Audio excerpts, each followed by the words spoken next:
Can the real Arsenal stand up? The time has come. They're taking on Leicester. They have to start playing football. We've done another video actually on whether Arsenal have become boring, so we won't talk about that too much. But they take on Leicester, a side that are, for most people, definitely going down. I think all three of us predicted Leicester finish second bottom or bottom, I think, if I'm not wrong.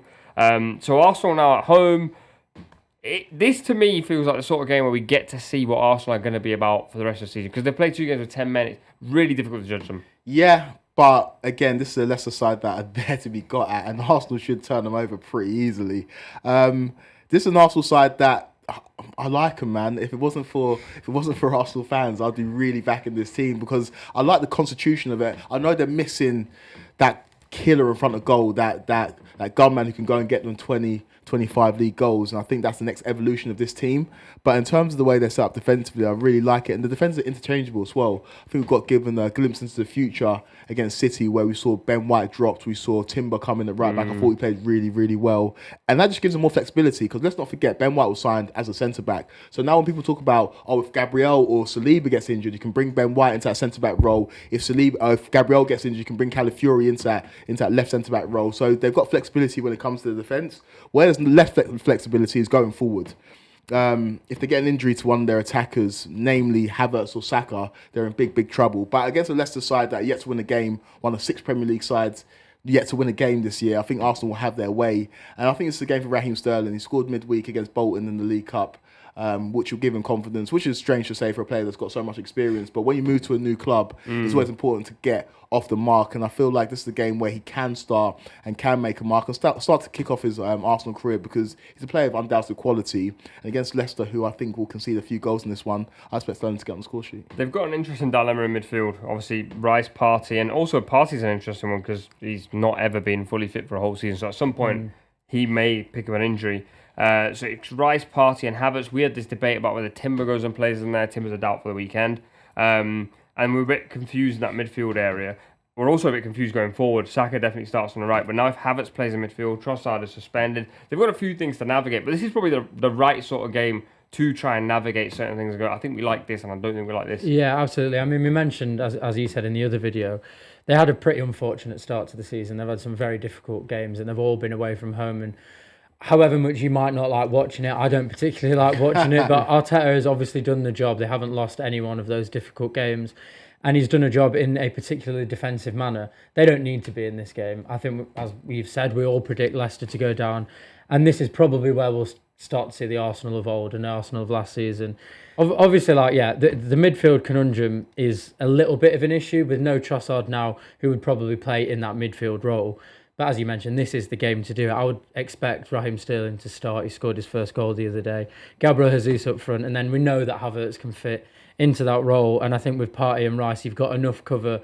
But you look at the Leicester side. I mean, Ndidi and Winks, they're not particularly creative players. They're not particularly that strong going forward. So I don't think any kind of rotation of the Arsenal midfield will struggle that much this weekend. Well, let's attack a couple of Arsenal areas, then maybe talk about how Leicester might be able to get something out of this. Martinelli's been a talking point. I thought we played pretty well against City, but that was against a sort of tired and languid Kyle Walker.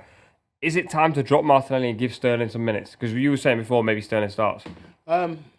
Maybe not long term, but I think for this game, yeah. Why not long term?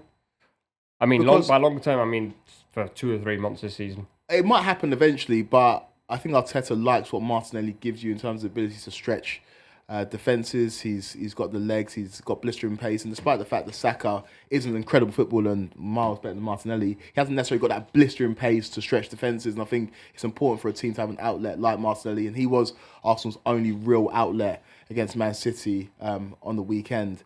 This is an Arsenal side that have got options. They have got options, and bringing in Sterling looks like an astute piece of business, because if Martinelli isn't contributing and giving you goals and assists, then you can bring in Raheem Sterling, who is proven. But I think this game goes a similar way to Arsenal's first game of the season against Wolves. Beat them 2-0. I don't think it's going to be scintillating football. I don't think we will see that from Arsenal too much this season. Maybe if the opposition allows it and Arsenal get a couple of early goals, and you might see a few 4 or 5-0ers. But they won that first game 2-0. They scored a goal fairly early and just controlled the game and got a second as well, just to to solidify that result. So this is an Arsenal side that can get it done in many ways. I think the way they get it done is shutting down Leicester and getting a goal early. I actually disagree a little bit on the Sterling point. I think when they signed him, my initial thought was goodbye Martinelli, because Arteta and Sterling had a pretty symbiotic relationship at City. Sterling's drop-off when Arteta went to Arsenal was actually massive and was spoken about quite a lot. I don't know if you remember.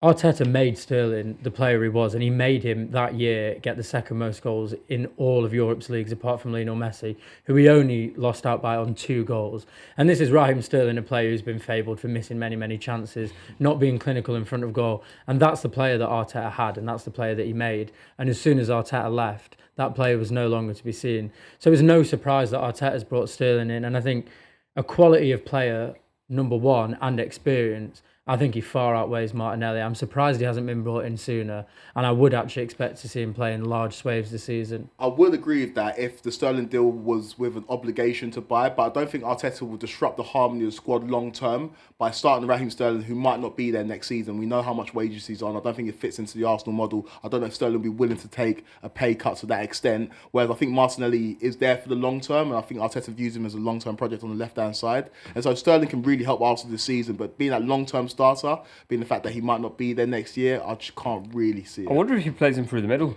Maybe. Jesus, like for me, this is probably a game where you give Saka less minutes and maybe play Saka off the bench, because he did look shattered against City. He came off against City, didn't he? Came off at half time. But then he played against Bolton midweek, which was crazy. Yeah, but that seems to be the Saka sort of cycle at the moment, where like he will just continue to play game after game. For me, I think you start, and I think this is a game, as I said earlier, where Arsenal can tinker and go, could we play Sterling down the middle at some point? We play Leicester. Could he work against Southampton and teams like that? Possibly.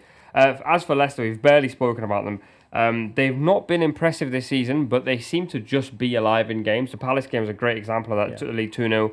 But then they have that Achilles heel that they can't defend their box very well. Too many balls come into their box and they rely too much on their keeper, which is almost what they did in the Championship. But for me, the biggest problem is they're still relying on Jamie Vardy up front. Still does the job, though. Like, respectfully, and he still does the job, but I'm going, if you're Saliba and Gabriel, you're not worried about Jamie Vardy going into this game. We talk about blockbuster matchups. Give me Vardy versus Gabriel. That's going to be beautiful. If Vardy scores, can you imagine the celebration? What has he got in his locker? Yeah, man. Double balls off the head for Gabriel in a single week. I think that, like you say, I think we questioned this about Leicester at the beginning of the season, how they're going to score goals when relying on Jamie Vardy, who's well into his 30s.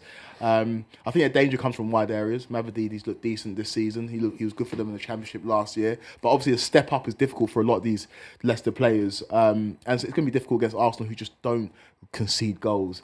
Vardy will have a chance in this game, and Vardy will do something, whether it's stoking the flames, whether it's inciting the crowd, because we know about the history between him and Arsenal fans. But they just won't have enough. Yeah, I do fear for Leicester in this one. Personally, I think Leicester should watch the Arsenal City game and replicate the tactics if they can, which they probably can't, to be fair. They'll probably need a bit of help from the referee, though. Oh, man, let's not do it. At the time of recording, it's been nearly 5 days since the game happened, by the way, and Kim's still going on about it. Score predictions. I'm going for an Arsenal 2-0 win. I think 4-0 Arsenal. I think it'd be very comfortable. I'm going to go right in the middle and say 3-0. I don't think it's going to be any problem for Arsenal.